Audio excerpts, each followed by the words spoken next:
Hello friends, कैसे हैं आप लोग। उम्मीद कर रहा हूं आप सभी लोग अच्छे होंगे और पढ़ाई कर रहे होंगे। स्वागत है आपका वीएस क्लासेस के ऑफिशियल यूट्यूब चैनल पर। मॉडर्न हिस्ट्री की हमारी सीरीज चल रही थी जिसमें हम लोग यूरोपीय कंपनियों का आना देख लिया था, जिसमें से पोर्टुगल्स, डच, डेनिश, स्वीडिश, ब्रिटिशर्स वगैरह को देखा था। फिर हमने फर्स्ट कार्नेटिक वॉर देख लिया था। आज हमारा जो टॉपिक है वो सेकंड कार्नेटिक वॉर है, द्वितीय कर्नाटक युद्ध है। और जितने भी एग्ज़ाम आप देख रहे हैं जिसमें मॉडर्न हिस्ट्री का सिलेबस होता है वहाँ से क्वेश्चन मिलते हैं। ठीक है, तो टॉपिक को अच्छे से पढ़ेंगे, कोशिश करेंगे नोट्स ज़्यादा ना बनानी पड़े, वीडियो बहुत बड़ी ना बने, ज़्यादा जटिल चीज़ें ना हों और समझ में बहुत ज़्यादा आ जाए। ठीक है, नोट्स कम होंगे, फ्लो चार्ट्स के माध्यम से, टेक्निक के माध्यम से पढ़ेंगे जिससे चीज़ें याद हो जाएं। ठीक है, तो चलिए शुरू करते हैं हमारा जो टॉपिक था। टॉपिक है हमारा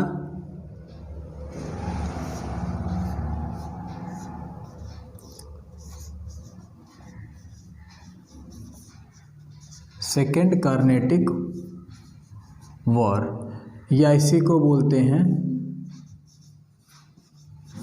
द्वितीय कर्नाटक युद्ध। टाइम पीरियड पूछेगा तो बता दीजिएगा धीरे से उसको। 1749 से 1754, 1749 to 54, 1749 से 1754 तक इसका टाइम पीरियड चलता है। अब देखिएगा ये कर्नाटक युद्ध इसे क्यों बोला जाता है, पहले वीडियो देख लीजिएगा। कर्नाटक में हुआ, इसका रीज़न क्या था, पहले वीडियो देख लीजिएगा। इसकी बुनियाद क्या थी, क्यों हुआ और किस तरह से शुरुआत हुई, इसका जो भी बेसिक चीज़ें, पृष्ठभूमि है, हिस्टोरिकल बैकग्राउंड है, कहानियाँ वगैरह हैं, पहली वीडियो ज़रूर देखिएगा, फिर इसके बाद से इसको देखिएगा। नहीं तो केवल यही समझ में आएगी वीडियो, इसके बाद का जो या इसके पहले का बुनियादी चीज़ें वो नहीं समझ में आएंगी। ठीक है, तो देखिएगा 1749 से 1754 तक होता है। इसका अगर वनडे एग्जाम में पूछा जाए तो डेट वगैरह सीधे सीधे पूछ दी जाती, छोटी मोटी बातें पूछ दी जाती हैं। अगर पीसीएस वगैरह देंगे तो उसमें कारण भी पूछता है कि जो द्वितीय कर्नाटक युद्ध हुआ था उसका कारण क्या, उसका रीज़न क्या है। तो रीज़न इसके 4 थे। पहला अगर रीज़न देखा जाएगा तो पुराना जो युद्ध हुआ था कर्नाटक वाला, उसका अधूरापन था। ठीक है ना, यानी वो कंप्लीट तो हुआ नहीं था, दोनों लोग आपस में लड़ रहे थे, फ्रेंच और ब्रिटिशर्स आपस में लड़ रहे थे। लेकिन रीज़न क्या निकला, एक्स-ला-चैपल की जो ट्रीटी थी वो हो गई और इस ट्रीटी की वजह से, संधि की वजह से, समझौते की वजह से जो पहला कर्नाटक युद्ध था वो ख़त्म हो गया। तो वो युद्ध जो था पुराना वाला, पहला वाला, वो अधूरा रह गया। अधूरे रहने की वजह से वही दूसरा द्वितीय युद्ध कराता, दूसरा वाला युद्ध कराता है। ठीक है ना, तो अगर पहला कारण पूछ दिया जाएगा कि जो सेकंड कार्नेटिक वॉर हुआ है इसका कारण क्या था, तो पहला कारण आप लोग बता देंगे पुरानी शत्रुता और उसका अधूरापन। पुरानी शत्रुता थी और उसका अधूरापन, ये पहला कारण बनता है। क्योंकि जब भी कोई लड़ाई झगड़ा हो, कोई युद्ध हो, उसका रिजल्ट निकल जाता है तो युद्ध ख़त्म हो जाता है, या कोई नई रीज़न के वजह से वो युद्ध शुरू होता है। यहाँ पर तो पहला वाला ही रिजल्ट नहीं निकला था पहले वाले का, तो युद्ध का रीज़न ये पहला बनता है। ठीक है ना, दूसरा पूछा जाए तो बता दीजिएगा, दूसरा पूछा जाएगा तो वो रीज़न था उत्तराधिकार का युद्ध। उत्तराधिकार का युद्ध, उत्तराधिकार का मतलब था सक्सेशन, वॉर ऑफ सक्सेशन। ठीक है, भारत में। ठीक है, उत्तराधिकार का युद्ध अगर पूछ लिया जाए कौन कौन सा, तो एक था आपका हैदराबाद का उत्तराधिकार युद्ध, हैदराबाद का उत्तराधिकार युद्ध। दूसरा था आपका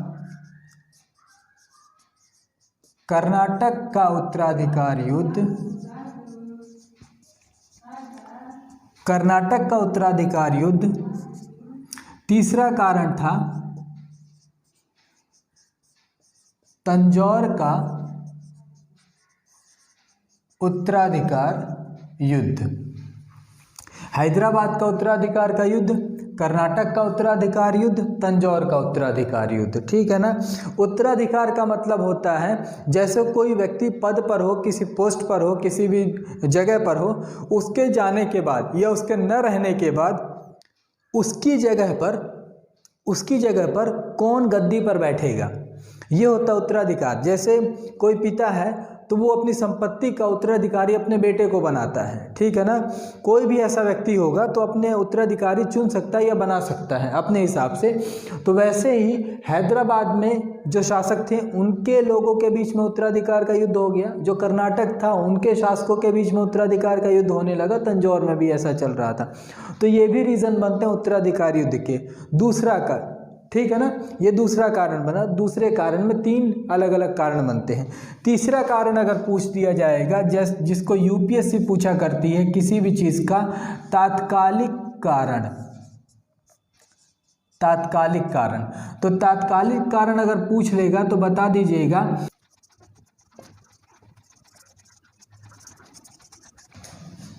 ये आपका तीसरा कारण बनता है। पहला कारण बना पुरानी शत्रुता और उसका अधूरापन। दूसरा कारण बनता है उत्तराधिकार का युद्ध, जिसमें हैदराबाद का उत्तराधिकार का युद्ध, कर्नाटक का उत्तराधिकार का युद्ध, तंजौर का उत्तराधिकार का युद्ध बनता है कारण। और तीसरा कारण था तात्कालिक कारण, यानी ऐसा कौन सा कारण जिसने एक्सट्रीम इस युद्ध को शुरू करवा दिया। तात्कालिक कारण का मतलब होता है कोई रीज़न होना। जैसे आप लोगों को क्लियर करता हूँ तात्कालिक कारण। मान लीजिए किन्हीं 2 लोगों के बीच में दुश्मनी है। कोई ए नाम का व्यक्ति है और बी नाम का व्यक्ति है। ठीक है ना। ए पर्सन है, बी पर्सन है। इन दोनों के बीच कोई विवाद हो रहा है। ठीक है। ये इसको पसंद नहीं करता। कोई विवाद का कुछ भी कारण होता है, पैसे का लेन देन हो सकता है या कोई भी वजह हो सकती है। ए बी को पसंद नहीं करता, बी ए को पसंद नहीं करता। दोनों के बीच मनमुटाव चल रहा है, लेकिन दोनों लड़ाई झगड़ा नहीं कर रहे, मारा मारी नहीं कर रहे, मारपीट नहीं कर रहे हैं अभी। ठीक है। लेकिन एक दिन क्या होता है, ए बी को कुछ अपशब्द कह देता है या बी ए के साथ कुछ अपशब्द वाला काम कर देता है, कोई ऐसा काम। तो अभी तक जो मनमुटाव का कारण था उससे तो युद्ध नहीं हुआ, लेकिन जब इसने इसको अपशब्द कहा या मार दिया या धक्का दे दिया, ये बना तात्कालिक कारण। यानी इस कारण से अब युद्ध तुरंत शुरू हो गया। ठीक है ना। तो तात्कालिक कारण का मतलब होता है ऐसा कारण जिसकी वजह से वो युद्ध तुरंत शुरू हो गया। ठीक है। इतनी बातें क्लियर हैं। इसका स्क्रीनशॉट ले लीजिए, फिर आगे बढ़ते हैं। ठीक है। तो जो फर्स्ट नंबर पे कारण था वो तो पुरानी दुश्मनी, उसका अधूरापन था, वो कारण हम लोगों को समझ में आ रहा है। दूसरा कारण जो मैं आप लोगों को बताया उत्तराधिकार का युद्ध, और उसमें पहला बताया था हैदराबाद में उत्तराधिकार का युद्ध, उसको समझते हैं। हेडिंग बनेगी आपकी हैदराबाद का उत्तराधिकार का युद्ध, सक्सेशन वॉर इन हैदराबाद। देखना क्या होता है, हैदराबाद में नवाब थे। 1748 का टाइम पीरियड बता रहा हूँ। 1748 के समय हैदराबाद के नवाब आसफ जहाँ निज़ाम उल मुल्क थे। आसफ जहाँ निज़ाम उल मुल्क। ठीक है। ये नवाब थे आसफ जहाँ निज़ामुल मुल्क। ठीक है। 1748 के समय इनकी मृत्यु हो जाती है, मतलब 1748 तक तो नवाब थे और 1748 में इनकी मृत्यु हो जाती है। मृत्यु के बाद इनके 2 वंशज, एक का नाम है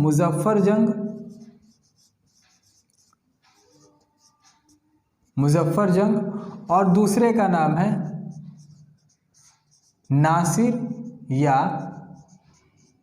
निसार जंग। इन दोनों के बीच उत्तराधिकार का युद्ध हो जाता है कि जो हैदराबाद की गद्दी है, यानी आसफ जहाँ की जो गद्दी है उस पर कौन बैठेगा।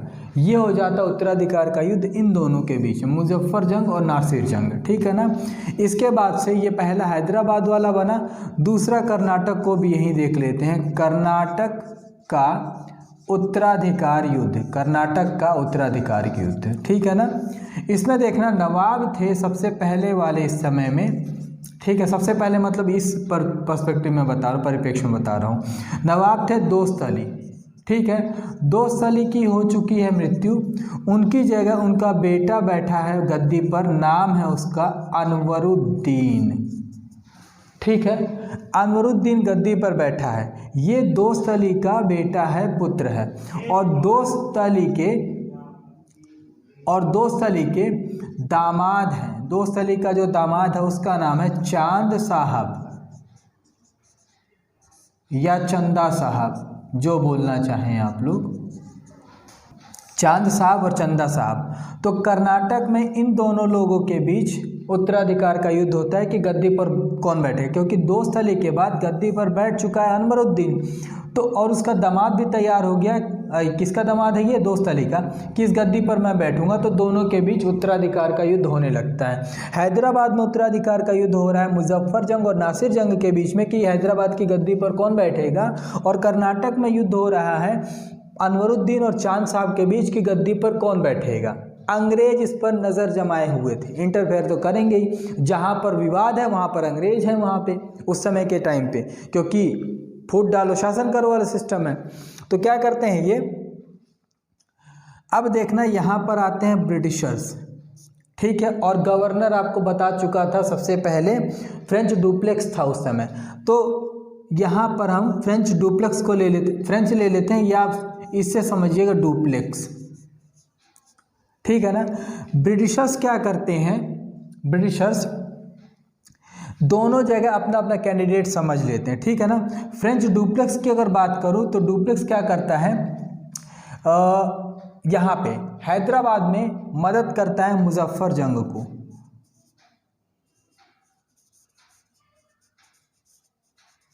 हैदराबाद में मदद किया मुजफ्फर जंग को, और कर्नाटक में मदद करता है चांद साहब को। चांद साहब को, ठीक है ना। फ्रेंच डुप्लेक्स जो है वो कर्नाटक में, हैदराबाद में मदद करता है मुजफ्फर जंग को, और कर्नाटक में मदद करता है चांद साहब को। ठीक है ना।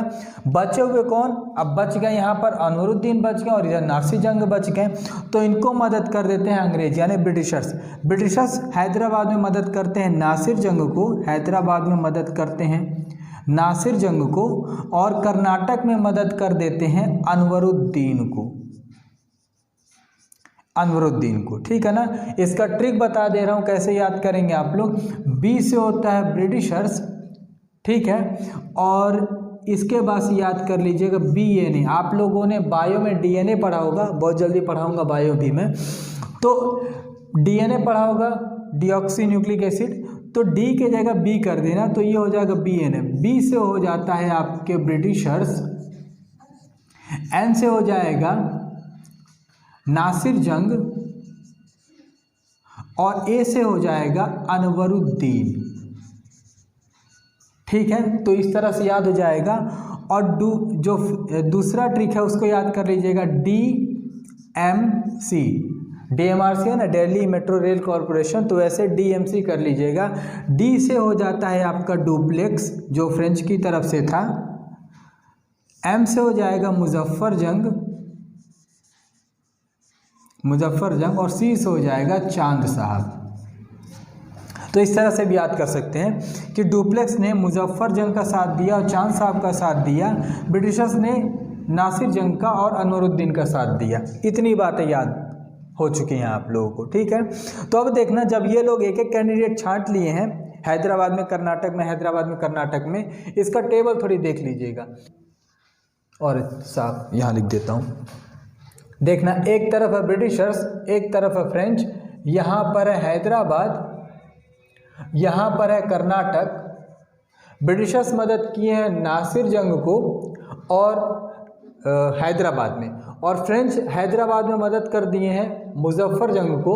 इधर ब्रिटिशर्स कर्नाटक में मदद किए हैं अनवरुद्दीन की, और फ्रेंच कर्नाटक में मदद कर दिए हैं चांद साहब की। ठीक है, तो अब देखना, ये लोग आपस में लड़ रहे हैं, यानी लड़ाने वाले तो यही हैं, यानी ये भी कहीं ना कहीं अब आमने सामने हैं।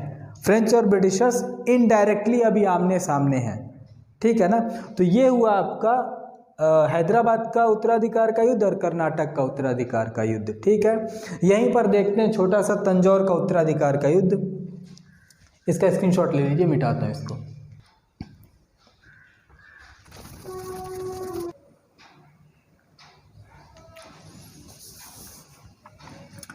तीसरा वाला जो बताया था उसको याद रखिएगा, तंजौर का उत्तराधिकार का युद्ध।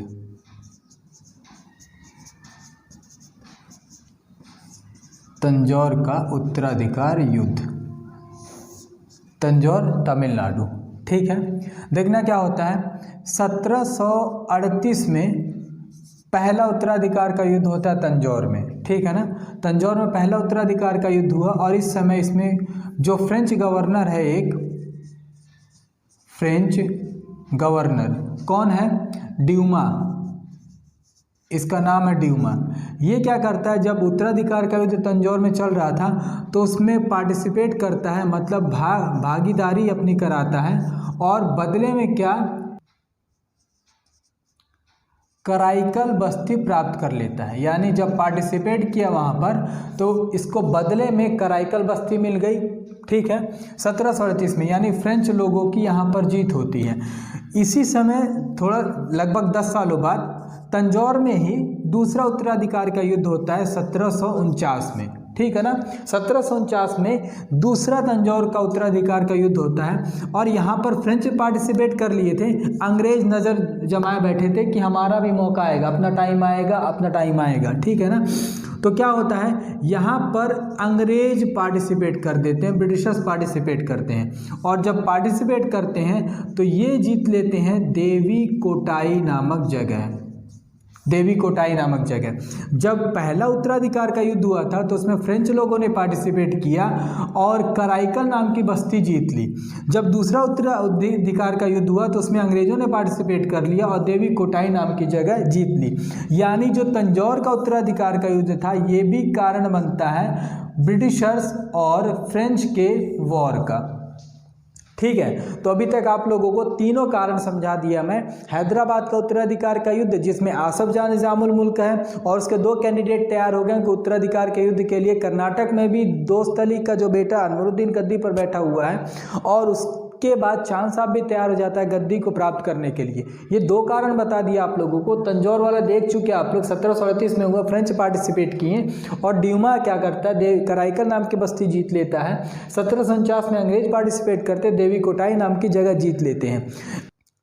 इन तीनों कारणों की वजह से फ्रेंच और ब्रिटिशर्स आमने सामने हैं अब युद्ध के लिए। ठीक है ना, अब यहाँ पर अगला आपका जो एपिसोड यहाँ पर दिखाई देगा वो होगा अंबुर का युद्ध। अब कौन कौन किसके किसके टीम में है आप लोगों को पता है। ठीक है ना, फ्रेंच लोगों की टीम में कौन है, ब्रिटिशर्स लोगों की टीम में कौन कौन लोग है, 2-2 लोग पार्टिसिपेट कर लिए हैं। ठीक है ना, अब देखना क्या होता है। अंबुर का युद्ध यहाँ पर देंगे, अंबुर का युद्ध, टाइम पीरियड है इसका 3 अगस्त 1749, 3 अगस्त 1749 को अंबुर का युद्ध होता है। अब इसमें क्या होता है, जो डुप्लेक्स था, फ्रेंच गवर्नर डुप्लेक्स, ये अपने दोनों कैंडिडेट को, किसको किसको बुलाता है, मुजफ्फर जंग को और चांद साहब को, चांद साहब को, इन दोनों को बुलाता है और क्या बोलता है कि अगर आप दोनों लोग मेरा साथ देते हैं तो आप लोग जहाँ जहाँ पर बैठना, कि किस चीज़ में साथ देंगे, अनवरुद्दीन को हराने में या अनवरुद्दीन को मारने में। ठीक है, अनवरुद्दीन को ख़त्म करने में अगर आप लोग मेरा साथ देते हैं, कौन, मुजफ्फर जंग, चांद साहब, तो आप लोग जहाँ जहाँ के नवाब बनना चाहते हैं मैं वहाँ पर आप लोगों को गद्दी पर बैठा दूंगा। मुजफ्फर जंग नवाब बनना चाहता था कहाँ का, हैदराबाद का, और चांद साहब नवाब बनना चाहता था कर्नाटक का। ठीक है ना, इसने कहा कि आप अनवरुद्दीन को मारने में मेरा साथ दीजिए, डुप्लेक्स ने कहा कि अनवरुद्दीन को मारने में मेरा साथ दीजिए और मैं आप लोगों को जहाँ जहाँ आप लोग गद्दी पर बैठना चाहते हैं वहाँ बैठा दूंगा। इतनी बात क्लियर हो गई, ये सारे लोग तैयार हो जाते हैं। ठीक है, तो 3 अगस्त 1749 को वेल्लोर के निकट, वेल्लोर के निकट कहाँ पर, अंबुर के मैदान में, अंबुर के मैदान में ये तीनों लोग हमला करते हैं अनवरुद्दीन के ऊपर और अनवरुद्दीन मारा जाता है, अनवरुद्दीन मारा गया। ठीक है, इसका बेटा था महमूद अली या मोहम्मद अली, महमूद अली या मोहम्मद अली, ठीक है। ये बेटा क्या करता है, भाग जाता है तिरुचिनापल्ली,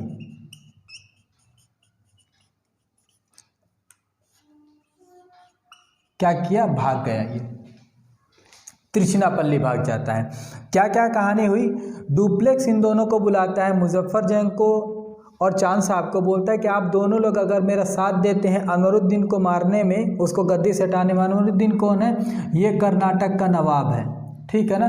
इसको मारने में अगर आप मेरा साथ देते हैं तो आप लोग जहाँ जहाँ पर बैठना चाहते हैं गद्दी पर, मैं आप लोगों को बैठाऊंगा, ऐसा वादा करता हूँ मैं। ये लोग साथ देते हैं और वेल्लोर के निकट अंबुर के मैदान में अनवरुद्दीन को इन तीनों लोग मिल करके मार देते हैं। तो उसका बेटा जो महमूद अली मोहम्मद अली है वो तिरुचिनापल्ली भाग जाता है, किसकी मदद से, अंग्रेजों की मदद से, अंग्रेजों की सहायता से तिरुचिनापल्ली भाग जाता है। तो अनवरुद्दीन कहाँ का नवाब था, कर्नाटक का नवाब था। कर्नाटक में गद्दी पर कौन बैठना चाहता था, चांद साहब बैठना चाहता था। तो जैसे ही अनवरुद्दीन मारा गया तो चांद साहब कर्नाटक का नवाब बन जाता है, कर्नाटक का नवाब बन गया, ठीक है। चांद साहब क्या हुआ, कर्नाटक का नवाब बन गया। अब जब कर्नाटक का नवाब बन गया ये, तो खुश होकर के क्या करता है, पौंडीचेरी के पास, पौंडीचेरी के निकट 80 गांव फ्रेंच लोगों को दे देता है, खुश होकर के कि हाँ मेरे को तो गद्दी मिल गई, ठीक है ना। तो देखिए कितना बेहतरीन दिमाग लगा है, क्या क्या चीज़ें 2 मिनट में बता रहा हूँ सारी चीज़ें। सेकेंड कार्नेटिक वॉर होता है 1749 से 54 तक में। इसका रीज़न था, पहला जो युद्ध हुआ था उसका अधूरा रह जाना और उसका दुश्मनी बची रह जानी। दूसरा कारण बनता है उत्तराधिकार का युद्ध, जिसमें 3 जगह उत्तराधिकार के युद्ध होते हैं, हैदराबाद में, कर्नाटक में और तंजौर में। हैदराबाद में नवाब थे आसफ जाह निज़ामुल मुल्क, उनके 2 वंशजों में मुजफ्फर जंग और नासिर जंग में विवाद हो जाता है। कर्नाटक में नवाब था दोस्त अली, उसके बाद नवाब बन जाता है अनवरुद्दीन। तो अनवरुद्दीन के बाद जो दोस्त अली का दामाद था चांद साहब, अनवरुद्दीन और चांद साहब के बीच विवाद शुरू हो जाता है कि कर्नाटक की गद्दी पर कौन बैठेगा।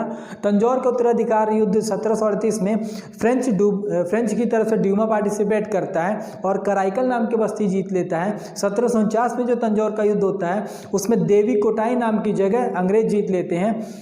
फ्रेंच जो थे यानी डुप्लेक्स जो था, चांद साहब मुजफ्फर जंग की मदद करता है और अंग्रेजों की तरफ से अनवरुद्दीन और नासिर जंग की मदद की जाती है। तो इस वजह से अब दोनों कैंडिडेट आमने सामने खड़े हो जाते हैं। फिर होता अंबुर का युद्ध। डुप्लेक्स क्या बोलता है कि आप दोनों मेरा साथ दे दीजिए और जहाँ जहाँ आप लोग गद्दी पर बैठना चाहते हैं मैं आप लोगों को बैठा दूंगा। इस वजह से युद्ध होता है वेल्लोर के निकट अंबुर के मैदान में, अनवरुद्दीन मारा जाता है। अनवरुद्दीन का बेटा जो महमूद अली या मोहम्मद अली और तिरुचिनापल्ली भाग जाता है अंग्रेजों की सहायता से। चांद साहब जैसे चांद साहब कर्नाटक की गद्दी पर बैठना चाहता था, अनवरुद्दीन कर्नाटक का नवाब था जो मारा गया, तो कर्नाटक की गद्दी खाली हो गई और यहाँ पर बैठ गया चांद साहब, यानी चांद साहब कर्नाटक का नवाब बन गया। जब नवाब बना तो खुश होकर के पौंडीचेरी के पास 80 गांव जो डुप्लेक्स यानी जो फ्रेंच लोग हैं उनको दे देता है। ये अभी पहली सफलता है डुप्लेक्स की। इसके बाद से अभी बचा कौन है, मुजफ्फर जंग, ये भी गद्दी पर बैठेगा। इसका गद्दी पर बैठना सेकंड पार्ट में देखेंगे। उम्मीद कर रहा हूँ इतनी बातें समझ में आई होंगी। प्लीज़ वीडियो को लाइक करिए, शेयर करिए, सब्सक्राइब करिए चैनल को और पढ़ते रहिए। Thanks a lot, bye, take care.